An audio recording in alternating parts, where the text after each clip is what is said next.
Star Citizen is a game that I've been watching on the sidelines for years because I just didn't have the whole PC thing going. I couldn't justify the cost of getting a PC, but I'm finally here. And today I actually want to talk about the controversies that's surrounding the game and its whole pay to win tactics and things like that. As a new player, I have some questions, I have some thoughts, and I have a little bit of confusion when it comes to that as well. So that is what we're going to talk about today. And if you happen to be new here, it's your boy Grandpa Casual. I do gaming news, reviews, and overall discussions about gaming. So if and only if that is your vibe, don't forget to hit that like button and subscribe because we make videos like this all the time. One of the things that's always kept me away from Star Citizen is the narrative that has been around the game. I remember people calling it Scam Citizen, saying that it's not a real game, saying that it's never going to come out. And that kind of kept me from getting into it and really paying too much attention to it, even though everything that I seen was quite incredible in my opinion. I watched a lot of videos from Board Gamer, Space Tomato, and a few others just on the game, seeing what it's about. And every time I seen the game, even though it did have its faults, it always seemed like an amazing experience. And it was an experience that I was looking for.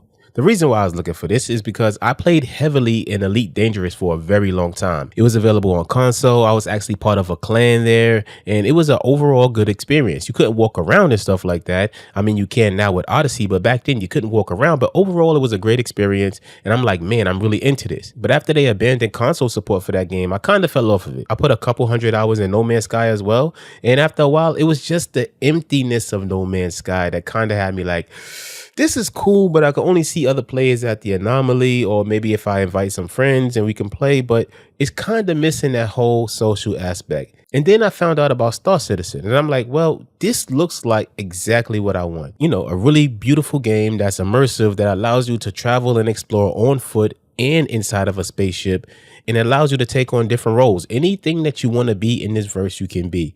And that's what Star Citizen seemed like to me, but it was kind of out of reach due to all the narrative around it. Well, I'm happy to say, as of this past Tuesday now, I am officially a Star Citizen. I got a new PC now. I know that Invictus Fleet Week is going on right now, so I'm like, what a better time to get in the game than now. I decided to bite the bullet. I paid about $65, got myself a nice ship, some cool armor, and I dove right in. But it's when I took to the internet to start to look for the guides and things like that where the whole narrative of pay to win started to come up. So I investigated a little bit closer, and I started to see something about these things called AI blades. So I'm a new player. I haven't really done much. I haven't really built up much in the game. I don't have much money, but this has raised some questions for me in the game moving forward. So the AI blades are apparently attachments or kind of like modules that you can add to your ships and other things to enhance them and make things easier for you. And right off the bat, at face value, that sounds pretty bad. If you can pay to get these things and these things are only paid, and yeah, that's pretty horrible because that means somebody can pay to have a little bit of a better experience than someone else.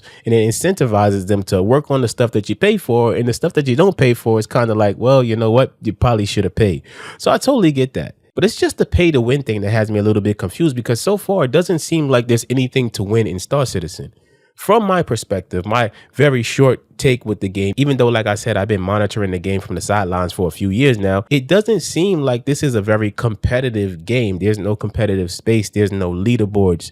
There is nothing to win by having a more powerful ship, except in my experience, it seems like the only thing that you do win is just making a great experience for yourself. Now, I know, even in Elite Dangerous, they had gankers. They were people who built up their ships. They did all the engineering. They had the best weapons. And they would literally look and wait and prowl for the newer players just to find somebody weaker than them to just destroy them and mess up their day. So I do understand from that point how that could be pretty terrible.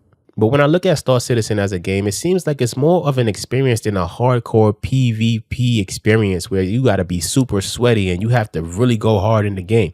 So far, maybe I haven't encountered the areas just yet where you have to do that or got to a point where it's like, listen, if you're not built up to a certain point, you're going to get destroyed. I don't know. But at this point in time, it seems like it's not that hardcore. It seems like it's not that sweaty. Maybe I haven't encountered it yet.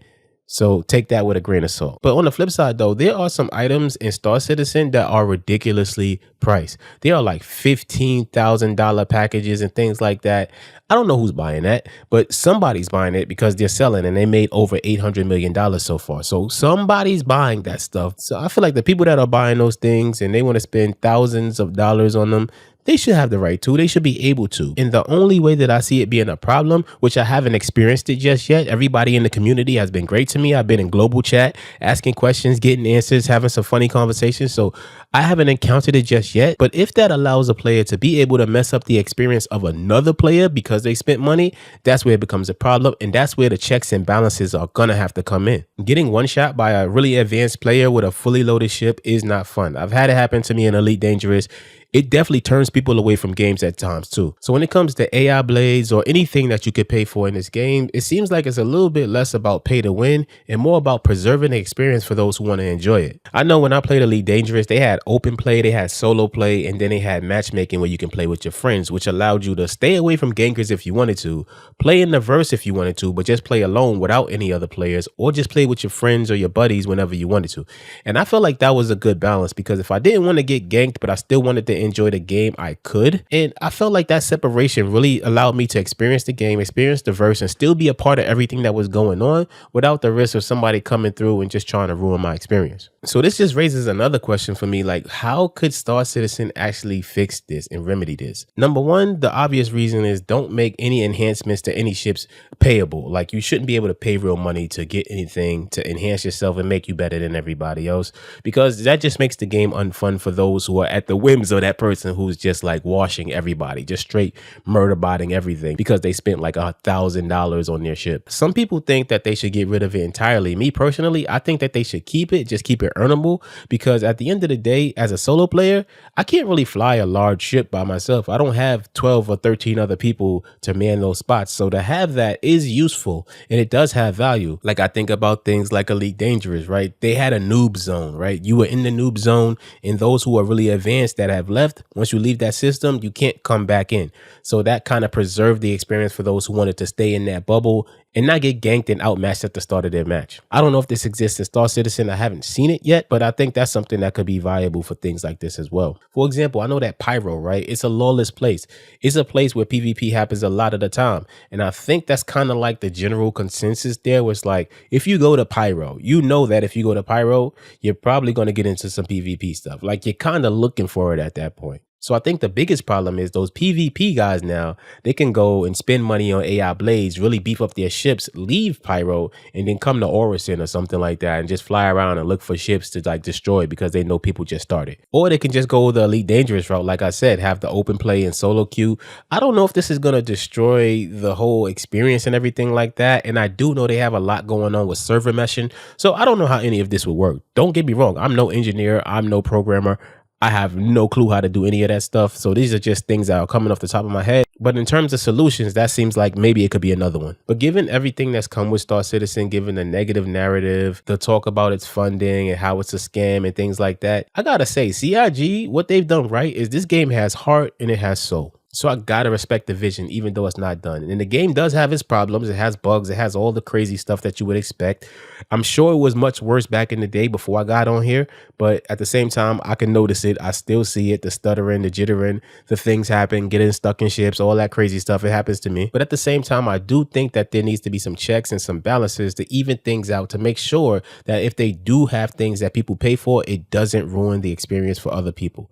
I think that's the biggest point to be made here. But that's just the thoughts of me, a new player who's had like 3 days in the game. So if you're a new player or even an experienced player, let me know in the comments. Are you liking Star Citizen? Are you enjoying what they're doing so far? Do you think it's going to live up to the potential? Do you think that the whole pay to win thing is going to destroy the game? I'm always down to have conversations with you all. That said, thanks so much for hanging out with me today, and I will see y'all in the next one, man.